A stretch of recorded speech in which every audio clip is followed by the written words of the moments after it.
سەیدای جەگەرخوین ئەڤیندارێ ئازادی و سەرخەبوونا کوردستانێ بوو. وی گەلک بەرهەم و هەلبەستێن خۆدا لەسەر ڕۆژە سەربەستی و سەرخەبوونا کوردستانێ گۆتیە و میزگینیە فەرەجا خێرێ دایە وڵاتیên خوا. di dîwana xweya yekem agir û prûsk de Seydayê Cegerxwîn helbestekê bi navê Serxwebûn bi nav dike û tê de diyar dike ku serxwebûna Kurdistanê pir xweş û hêja ye û dawî li demên tarî û nexweştîne. Seyda her wiha tîne zimên ku divê Kurd ji xewa giran a bindestiyê şiyar bibin û xwe bi pêş bixin û bidin ser rêya serxwebûnê û wiha dibêje.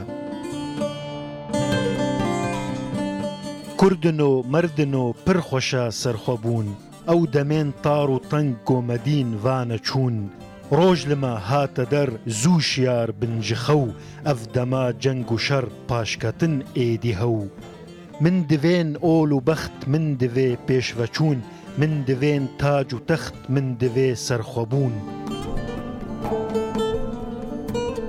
Cegerxwîn di dîwana xwe ya pêncan zend avesta de jî dîsa helbesteka pir dirêj li jêr navê serxwebûn dinivîse û eşkere dike ku serxwebûna Kurdistanê rûmet û paya bilindiyê ji gelê Kurd re misoger dike û daxwazê ji miletê xwe dike ku berê xwe bidin ilm û zanînê û dest bi çêkirina firoke û topan bikin.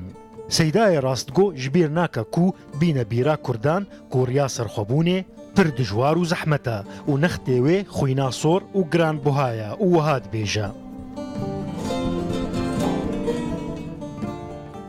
Bira zanibe pir xweş e serxwebûn, bi destê we ye hatin û tev hebûn. Tu azad û serbest û pir payedar, bi destê te ne tev de rejîm û dar. Xwedî dewlet û leşker û perleman, xwedî nav û nîşan û ala û nan. Firokan tu çêke gelek tang û top, bişûn ve bihêle gelek rêç û şop. Ji nû ve bibêje kurê kême ez, gelek mêr û gernas û pir çême ez.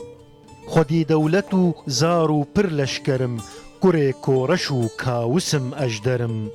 Belam pir hesanî mebîn serxwebûn, qelen pir giran e hemî tirs û xûn.